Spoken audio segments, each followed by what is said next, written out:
રાજકોટ ખાતે ખોડલધામ ટ્રસ્ટના ચેરમેન નરેશભાઈ પટેલે મહત્વપૂર્ણ પ્રેસ કોન્ફરન્સ યોજી હતી। 21 જાન્યુઆરીના રોજ કેન્સર હોસ્પિટલનું ભૂમિપૂજન કરવામાં આવી રહ્યું છે, તે અંગે માહિતી આપવામાં આવી। આ કેન્સર હોસ્પિટલ અમરેલી ખાતે સર્વ સમાજ માટે કરવામાં આવી રહી છે। આ હોસ્પિટલ 200 બેડ સાથે અતિ આધુનિક સુવિધા સાથે સજ્જ હોસ્પિટલ બનશે। અનુભવી ડોક્ટરોની ટીમ સાથે મોટી કંપની સાથે ટાઈઅપ પણ રહેશે। શ્રી ખોડલધામ ટ્રસ્ટ દ્વારા તારીખ 21/1/2024ના રોજ રાજકોટ નજીક અમરેલી ગામે અતિ આધુનિક કેન્સર હોસ્પિટલનું ભૂમિપૂજન કરવા જઈ રહ્યું છે, ત્યારે સર્વ સમાજ અને તમામ લેવા પટેલ ભાઈઓ બહેનોને આપના માધ્યમથી હું આમંત્રણ આપું છું કે આ 21/1/2024ના રોજ સૌ આમાં ભાગીદાર બની અને આ ઉમદા કાર્યમાં તન મન અને ધનથી સાથ સહકાર આપે એવી આપના માધ્યમથી સૌને ભલામણ કરું છું। લગભગ ટાર્ગેટ 24 મહિનાનો છે, પણ 24થી 36 મહિનાની વચ્ચે 200 પહેલા ફેઝમાં 200 બેડની હોસ્પિટલ બનવા જઈ રહી છે। બિલકુલ આપની વાત સાચી છે। અત્યારે જે આમ તો ખેતીથી જ ચાલુ કરાય કે પેસ્ટિસાઇડ અને ખાતરનો ઉપયોગ એટલો બધો વધી રહ્યો છે, જે અત્યારે જેટલા ફાઇન્ડિંગ આવે છે, ફાઇન્ડિંગ એમ જ કહે છે કે જે આ રોગ વધી રહ્યો છે એનું કારણ મુખ્ય ખોરાક છે। બિલકુલ હમણાં જ પ્રવીણભાઈએ વાત કરી કે ત્યાં દર્દીઓ અને એના પરિવારજનો માટે, કારણ એક તો આ જગ્યા 20 કિલોમીટર દૂર છે રાજકોટથી, એટલે કોઈ પણ દર્દી અને એના પરિવારજનોને કોઈ તકલીફ નહીં પડે ત્યાં રેસિડન્સીસથી માંડી અને બધી સુવિધાઓ ઉપલબ્ધ કરવામાં આવશે। એ તો ઘણી બધી ડિટેલિંગમાં અત્યારે ચર્ચાઓ ચાલી રહી છે બહુ મોટા નિષ્ણાંતો સાથે, અને એ ડિટેલિંગ જ્યારે એક આકાર લેશે ત્યારે આપ સમક્ષ રજૂ કરશું। જે કેસીસ બનતા હોય એની ડિટેલિંગ બહુ અમે અંદર ઉતરતા નથી, પણ જ્યારે કોઈને જરૂર પડે ને સારી રીતે સારા નિર્દોષ લોકો હોય એ આમાં ન રહે અને છૂટી જાય એવી મા ખોડલને પ્રાર્થના કરી। બિલકુલ પરિસ્થિતિ વિકટ કહેવાય અને આમાં સરકારે જલ્દીમાં જલ્દી આનો નિવારો અને ફેસલો લેવો જોઈએ। બહુ ડિટેલિંગ હજી નથી થયું, એટલે અમે અત્યારે એવો પણ નિર્ણય લીધો છે આજે મિટિંગમાં કે દરેક સમાજનું પણ ડોનેશન આવતું હોય તો હવે સ્વીકાર્ય ગણવું।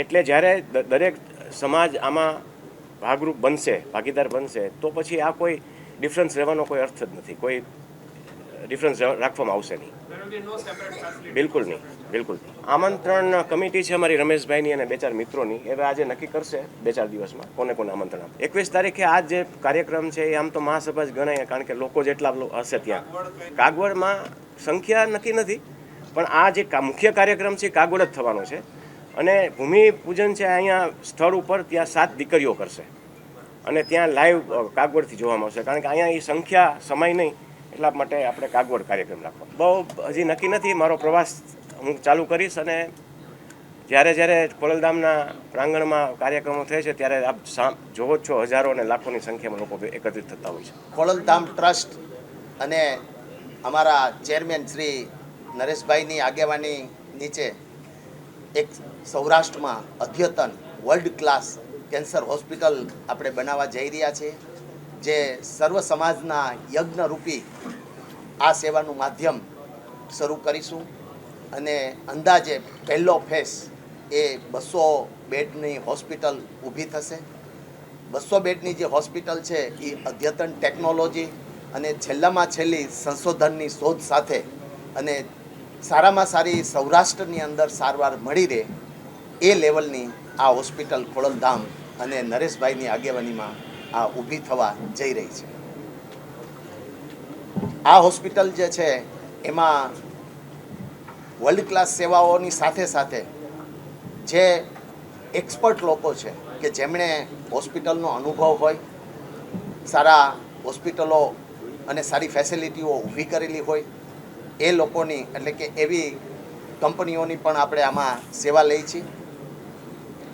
સાથે આ હોસ્પિટલ જે છે એ હોસ્પિટલ કરતાં પણ એક રિસોર્ટ્સ ટાઈપનું, અને એની અંદર હોસ્પિટલ સાથે palliative care, rehabilitation centre, day care, residential house અને કોર્સિસ અને સંશોધન કેન્દ્ર પણ આની અંદર સામેલ કરવામાં આવશે। આ સૌરાષ્ટ્રની અંદાજે 2.5 કરોડની વસ્તી છે અને આ ટાઈપની સેવાઓ અહીં મળવી એ હજી દૂર છે.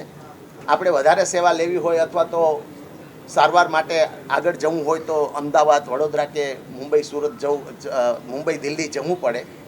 પણ એ આવતા સમયની અંદર આ હોસ્પિટલ ઊભી થતાં આપણે ક્યાંય ન જવું પડે અને છેલ્લામાં છેલ્લી અને સારામાં સારી સારવાર મળે એવો ખોડલધામ અને નરેશભાઈનો હેતુ છે.